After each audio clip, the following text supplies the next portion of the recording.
3, Acomódate el suéter. 1. Bienvenidos al Centro Escolar Benemérito de las Américas. Mi nombre es Fernando Cavaletti y esta mañana nos acompañan grandes invitados. Tenemos de este lado a nuestra amiga Leilani Méndez, destaca Culturas Barrio Campo Verde, licenciada en Derecho por la UAM, actualmente en huelga desde hace 85 días. 85 días. De hecho, la UAM entró en huelga en el mismo tiempo en el que iniciamos este programa. Entonces, nacimos con la huelga. Bienvenida, Leilani. ¿Cuándo te huelgas? Ojalá nunca te acabes huelga. Bien, gracias. Gracias a ti por aceptar. Y tenemos como cada semana a nuestros queridos amigos Rubén Martínez y Mario Vázquez.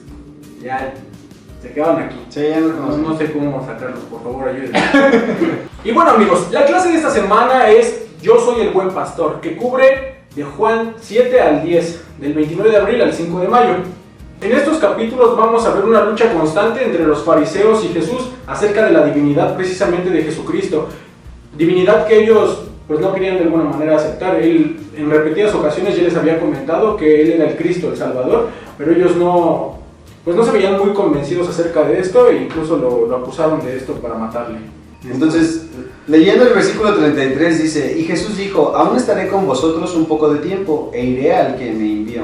Me buscaréis y no me hallaréis, y a donde yo esté, vosotros no podréis ir. Con esta pequeña despedida, el Salvador estaba dando a entender que el momento de morir estaba cerca. Y es relevante que podamos prestar atención a estas pequeñas partes, porque es cuando el Señor va a llegar a demostrar por qué Él es un buen pastor para nosotros, cómo es que Él apacentaba sus ovejas por medio del amor. Algo que me gusta es en el versículo 3, cuando le comentan sus mismos hermanos: sal de aquí y vete a Judea, para que también tus discípulos vean las obras que haces, porque ninguno que procura darse a conocer hace algo en secreto. Si estas cosas haces, manifiéstate al mundo. Y lo hacen ellos como en un tono burlón. Le dicen, pues, ¿qué es aquí, no? Si quieres que te conozcan, sal y predica a otros lados. Dice el versículo 5, pues ni aun sus hermanos creían en él. Entonces Jesús les dijo, mi tiempo aún no ha llegado, mas vuestro tiempo siempre está presto. O sea, básicamente les está diciendo, yo sé en cuánto tiempo tengo que irme, yo sé mi misión, pero pues ustedes igual se pueden morir mañana, ¿no? Ahora sí que los que tienen que estar preocupando son ustedes. Una de las partes más importantes de esta lección es cuando el manual lo menciona así, que los judíos le pidieron a Jesucristo que expresara pues abiertamente que Él era el Salvador o que era el Mesías. Entonces él contesta con esta sencilla respuesta: mis ovejas oyen mi voz, les dijo, y yo las conozco y me siguen. Esto lo podemos encontrar en Juan 10, versículo 27.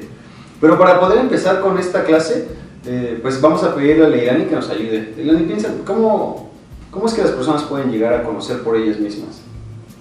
El primer punto de esta lección dice, al grado que viva conforme a las verdades que enseñó Jesucristo, llegaré a conocer que son verdaderas.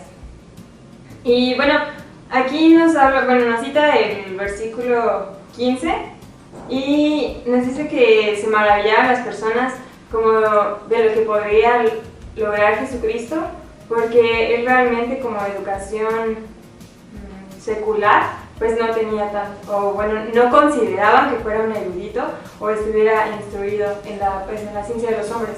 Entonces pues se preguntaban cómo es que podía hacer ciertas cosas.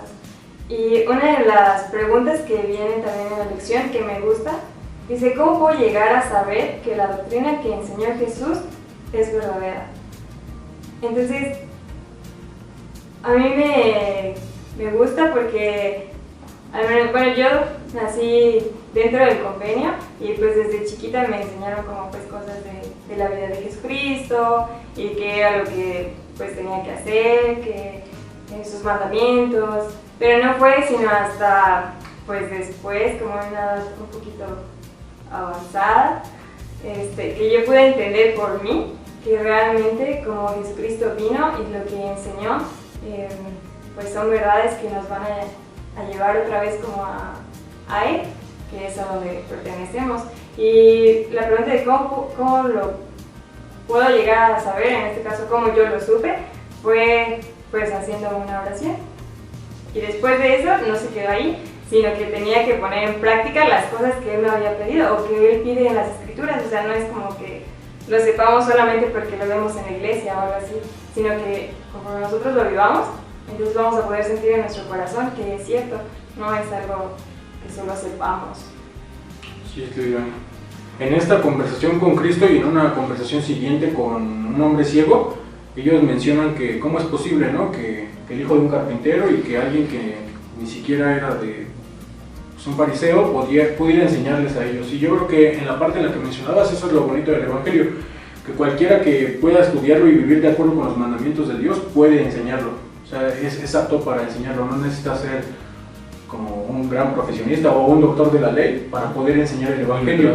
Y creo que esto es lo que pues, estaba tratando de dejar claro en los fariseos, que la doctrina pues no era de él, o sea, él no le estaba enseñando de sí mismo, sino que la había aprendido de su padre y entonces por eso la enseñaba. Vamos al siguiente punto. ¿Quieres leerlo, Rubén, o tú, Mario? En Juan 8, empezando el capítulo, se nos habla de algo muy conocido, esta mujer adúltera. Mucho se ha hablado de si Cristo la perdonó o no. Y ahorita vamos a leer las escrituras tal cual y vamos a dar cada quien nuestro punto de vista en cuanto a si realmente hubo un perdón o solamente le recomendó que no lo hiciera más, no justificándole su falta. ¿Quién empieza? Allá. Ok, yo empiezo. Dice el versículo 2: y por la mañana volvió al templo, y todo el pueblo vino a él, y sentado él les enseñaba. Entonces los escribas y los fariseos le llevaron a una mujer sorprendida en adulterio, y poniéndola en medio, Le dijeron: Maestro, esta mujer ha sido sorprendida en el acto mismo de adulterio, y en la ley Moisés nos mandó apedrear a tales mujeres. Tú pues, ¿qué dices? Mas esto decían tentándole, para tener de qué acusarle. Pero Jesús, inclinado hacia el suelo, escribía en la tierra con el dedo. Y como insistieron en preguntarle, se enderezó y les dijo: El que de entre vosotros esté sin pecado, sea el primero en arrojar la piedra contra ella. E inclinándose de nuevo, siguió escribiendo en la tierra. Al oír esto, acusados por su conciencia, salieron uno a uno, comenzando desde los más viejos hasta los últimos, y quedaron solo Jesús y la mujer que estaba en medio. y enderezándose Jesús y no viendo a nadie más que a la mujer, le dijo: Mujer, ¿dónde están los que te acusaban? ¿Ninguno te ha condenado? Y ella respondió: Ninguno, Señor. Entonces Jesús le dijo: Ni yo te condeno, vete y no peques más. En el manual, hablando específicamente de la parte del adulterio, Elder Renlund habla muy claramente acerca de esto y dice: ciertamente el Salvador no aprobó el adulterio, pero tampoco condenó a la mujer, sino que la animó a reformar su vida. Esta parte donde dice que es reformar su vida, creo que es algo que muchas veces como miembros de la iglesia ignoramos. Para formar o para tener un buen arrepentimiento, la gente debe de, además de dejar de hacer el mal, comenzar a hacer algo diferente. Poder salir de ese hábito destructivo, a lo mejor al que fue llevado. Si por ejemplo, en las noticias con Mario leímos un poco acerca de la pornografía, hay muchos hábitos que pueden llegar a ser más constructivos y nos ayudan a poder establecer a lo mejor más confianza con aquellas personas de las cuales nos aislamos. La invitación del Salvador de vete y no peques más es probablemente una de las experiencias más amorosas en las cuales él pudo demostrar con poder y autoridad que él tenía el poder para perdonar los pecados.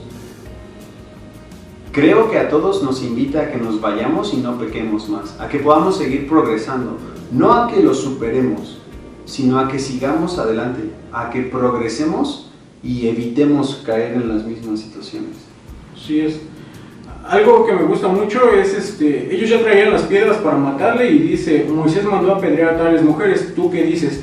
Y dice que esta era una tentación, una prueba para Cristo, porque si Cristo decía que sí, que Moisés estaba en lo correcto y que la apedrearan, iban a caer en una ilegalidad, porque ellos no podían matar a alguien, porque estaban bajo la ley romana. O sea, a pesar de que llevaban la religión judía, ellos necesitaban el permiso del jefe romano para poder matarle, en este caso de Poncio Pilato. Y en el caso de que Jesús dijera que no la apedrearan, estaría contradiciendo la ley judía. Entonces era como, hacia cualquier lado que se hiciera Jesús, pues iba a caer en esa tentación. Y responde de una manera muy interesante, ¿no? Le dice: pues quien esté libre de pecado puede arrojar la primera piedra. Era una manera de dar fin a lo que estaban diciendo los fariseos. A mí me gusta mucho este punto. La verdad yo creo que es mi punto favorito de la lección, porque dice: la misericordia del Salvador está a disposición de todos. Y creo que realmente el Señor no miente. cuando dice que es para todos. Y hay una pregunta que dice, ¿cuándo se ha sentido? Y lo voy a pasar a mí, dice, ¿cuándo me he sentido como esta mujer al recibir la misericordia en lugar de condenación de parte del Salvador?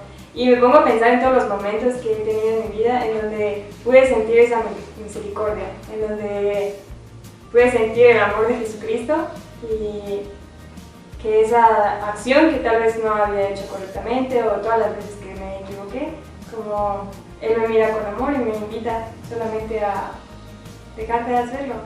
Entonces, Él confía en nuestros corazones. Y es como dice, bueno, decía la cita, no es que Él apruebe el pecado, es que Él nos ama por encima de eso. Entonces, para mí es de verdad un punto que yo creo que es mi favorito de verdad de la lección, porque lo vivo diario, o sea, diario me equivoco y diario el Señor me perdona. Cuantas veces yo me equivoco, evidentemente tengo que esforzarme por pues no volverlo a hacer, ¿no? No, la señora se paró, ya voy a cometerlo otra vez. O sea, no, sino que implica un cambio en nuestro corazón. Y también me gusta porque la siguiente pregunta nos dice, ¿cuándo hemos sido nosotros como los escribas y fariseos? Y también, o sea, ¿cuántas veces nosotros nos juzgamos? Yo creo que somos bien duros, o sea, con los miembros de la iglesia y con otras personas, o sea, siempre. Yo lo he hecho, también casi diario, yo creo. Eso es lo que hago diario. Sí, está difícil, o sea, por un lado quieres misericordia, pero por otro lado quieres ser juez.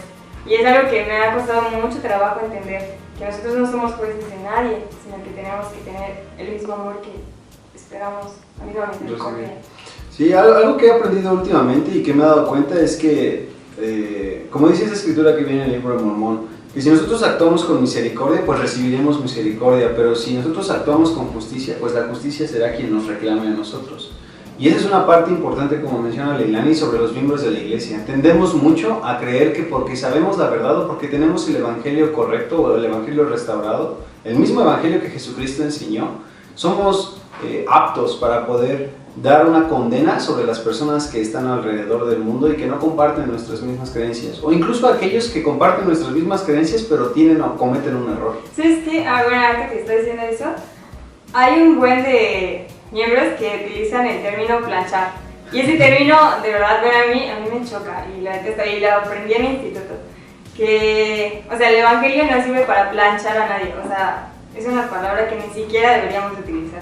O sea, el evangelio es de amor, entonces aquí no se plancha a nadie, o sea, aquí se habla con amor y para enseñar a las demás personas. Eso de planchar, o sea, si utilizas el evangelio para atacar a alguien, pues no funciona exactamente. La pregunta desafiante del Señor no fue para demostrarles a ellos que estaban equivocados, sino para hacerles entender que lo que ella necesitaba en ese momento tal vez era simplemente el perdón y el amor. Porque imagínense, yo me pongo a pensar si fuera la persona que se llevan ahí, imagínate que fuera mi esposa, la van a matar ahí, ¿cómo estará toda preocupada o espantada? Definitivamente, ¿no? Cállate. Entonces, invitamos a las personas a que puedan comprender esta parte de que sí, se nos ha invitado a que podamos emitir juicios y emitimos juicios, pero no debemos emitir condenas. Escogemos y decidimos qué es lo mejor para nosotros y nuestra responsabilidad es actuar con caridad, con el amor puro de Cristo. Por más difícil que llegue a ser, soltemos las piedras que estamos pues listos para lanzar. Ya lo dijo el de Luctor, ¿no? No me juzgues porque peco diferente que tú. Y también él mismo mencionó la frase de que nadie es tan cristiano como todos sabemos que deberíamos ser. En ese caso todos seríamos hipócritas, ¿no? Y nada más para terminar mi parte, arrepentimiento no es cuando lloras, arrepentimiento es cuando cambias.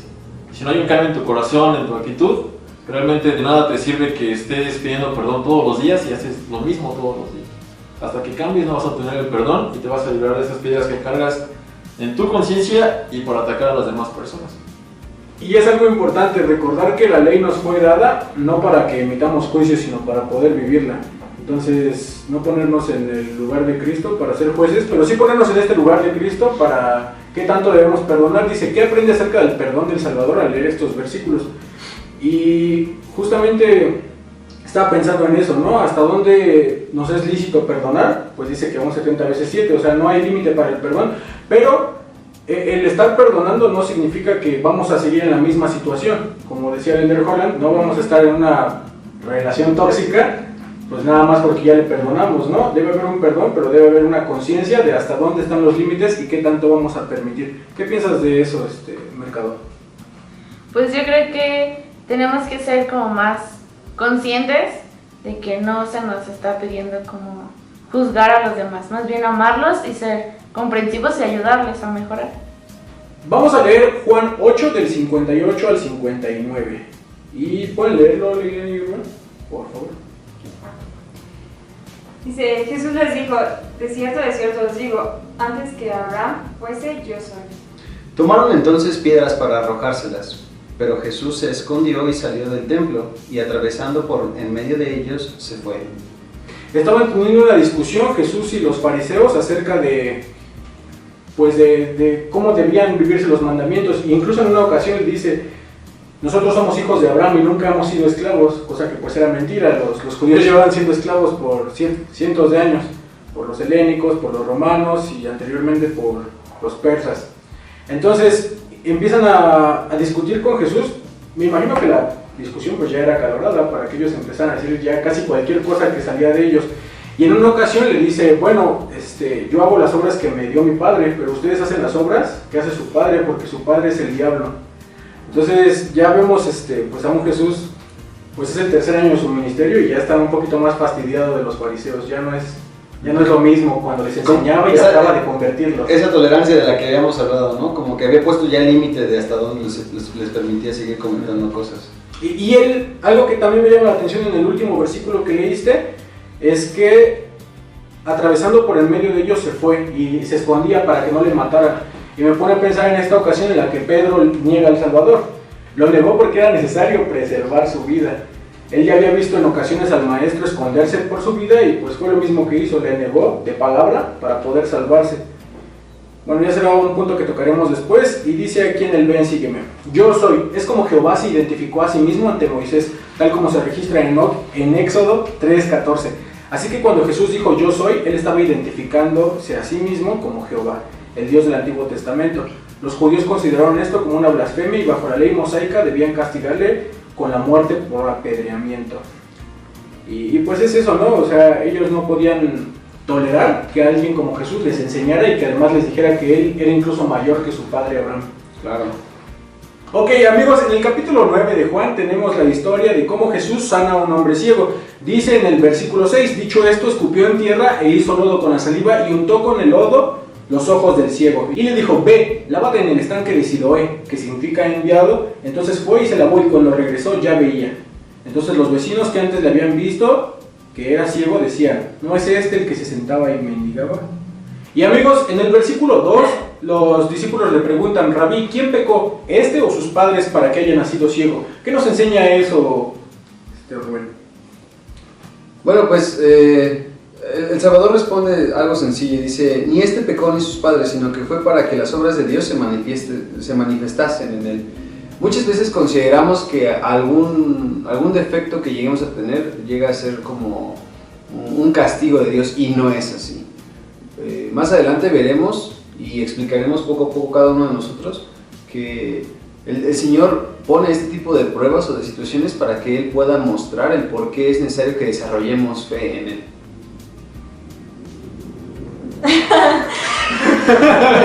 ¿Qué? ¿Ya no? Sale. Ok, me gusta esta parte porque el capítulo, bueno, la lección remarca eso. Y lo que acabas de decir, que no siempre tenemos que hacer algo malo para ser probados, ¿no? O sea, las pruebas a veces son para pulirnos.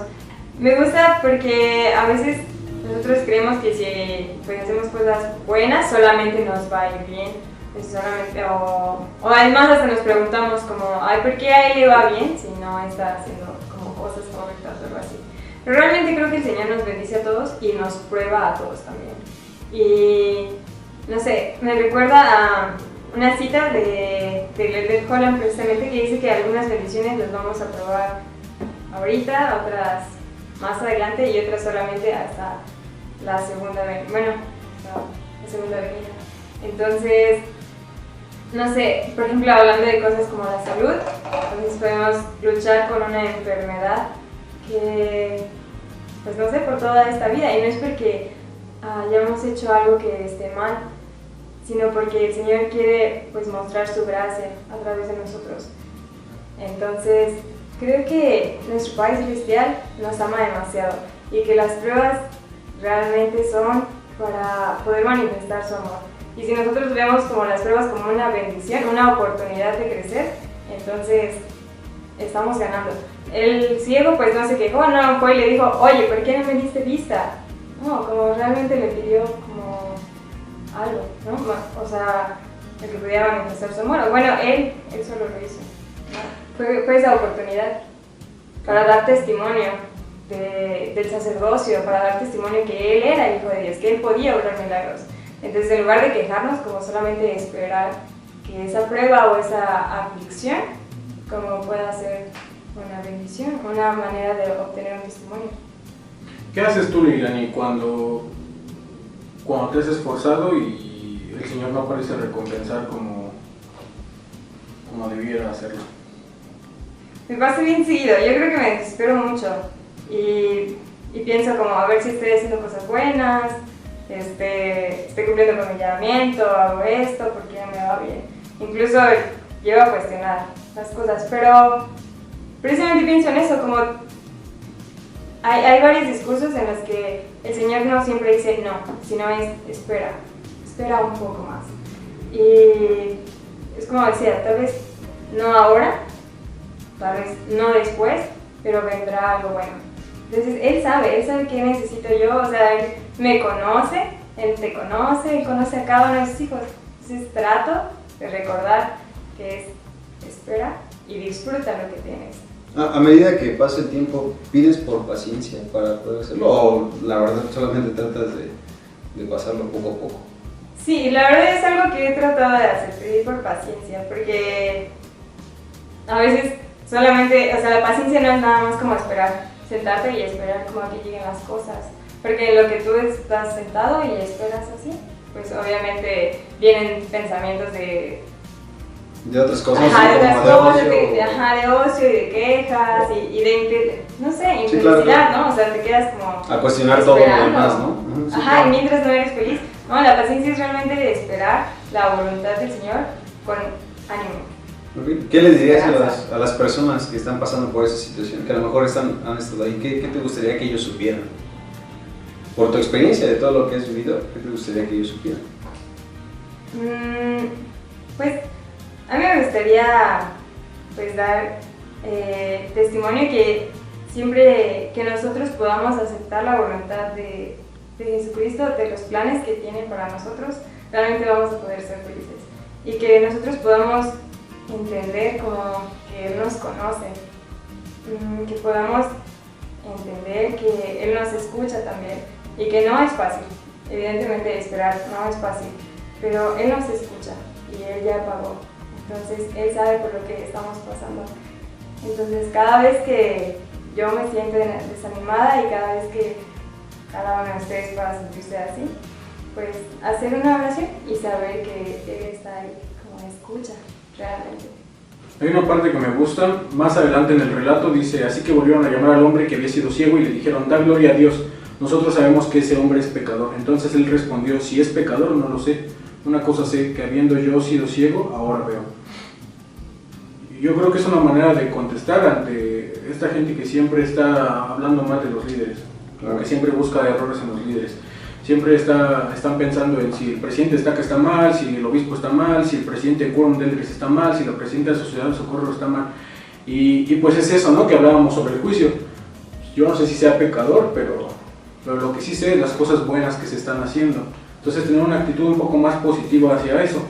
Dice que es interesante notar que la pregunta de los discípulos en Juan 9:2 revela que ellos creían en una existencia preterrenal, una doctrina que el cristianismo perdió durante la gran apostasía y que fue restaurada por el profeta José Smith. Dice la pregunta, ¿quién pecó? ¿Este o sus padres para que haya nacido ciego? Entonces, Mario, ¿Cómo podría pecar? si nosotros, exacto, pues para pecar tendría que haber existido antes, pero ¿crees que si nosotros pecamos, pues nuestros hijos podrían acarrear consecuencias de ese pecado directamente? El artículo de fe número 2 dice que Creemos que los hombres serán castigados por sus propios pecados y no por la transgresión de Adán. no creemos en el pecado original, por ejemplo, o que los pecados se hereden a los hijos. Y si bien los pecados no se pueden heredar, sí pueden cargar ellos con consecuencias de las cosas malas que hacemos. Si yo decido no estudiar y no prepararme, si yo decido hacer cosas malas, ellos pueden terminar cargando con esas consecuencias. Efectivamente. Eso sí queda claro, es importante notarlo. Y me gustaría regresar a esta parte de las escrituras donde el ciego les dice a los escribas y a los fariseos que ella les había contestado en cómo había realizado el Salvador este milagro. Pero me gusta mucho su respuesta. Él dice lo siguiente. Él dice que ella les había explicado la manera en la cual él fue, pues, él fue sanado, ajá. Y él les responde que ellos no querían escuchar lo que ella les había dicho. Les dice, ya os lo he dicho y no os lo habéis oído. ¿Por qué no lo queréis oír otra vez? ¿Queréis también vosotros haceros sus discípulos? Y ese tipo de preguntas llegan a suceder como bien frecuente dentro de la iglesia. Entonces, el que nosotros también a veces seamos muy tercos, pues tampoco es bueno, ¿no? Sí tenemos que ser como lo suficientemente humildes como para entender que el Señor realiza las cosas de alguna manera y que a lo mejor está fuera de nuestra comprensión y no creemos que esa sea la pauta, la manera en la que tenemos que seguirlo. Pero el Señor sabe cómo y cuándo hace las cosas. Entonces nuestra responsabilidad es agradecer y dar alabanzas al Señor por las cosas que realiza en la vida de las demás personas y no juzgar, ¿no? Todo el procedimiento que a lo mejor esta persona está llevando. A veces somos bien prestos para ver en la sacramental, por ejemplo, ¿no? Cuando alguien no toma la Santa Cena, el primer pensamiento que tienes es como de, frito, ¿no? Como, ¿qué habrá sido? Palabra de sabiduría o algo así. Y lo comentas con otras personas, lo cual no debería ser, y es ahí donde empieza uno a juzgar, ¿no? Claro. Y a cargar también con eso. Ok, en Juan 8, esto lo voy a meter en medio, en Juan 8 dice que la verdad nos hará libres, que debemos amar la verdad para ser libres. Y ellos mencionan, pues nosotros siempre hemos sido libres, y él les empieza a hablar del pecado, que a veces somos esclavos del pecado. Leilani, ¿cómo podemos llegar a ser esclavos del pecado? No, porque, o sea, el pecado ya lo han ejemplificado de esta manera, el pecado es como un hilo, ¿no? Entonces, obviamente empezamos por algo chiquito y después seguimos y vamos atándonos con ese hilo hasta que pues ya no podamos soltarnos. Entonces, el pecado empieza, yo creo que en nuestra cabeza. Entonces, de hecho, Jesucristo vino y alzó la vara. Es algo que me gusta mucho. Antes era una mujer adúltera, que es sorprendida, la matan, ¿no?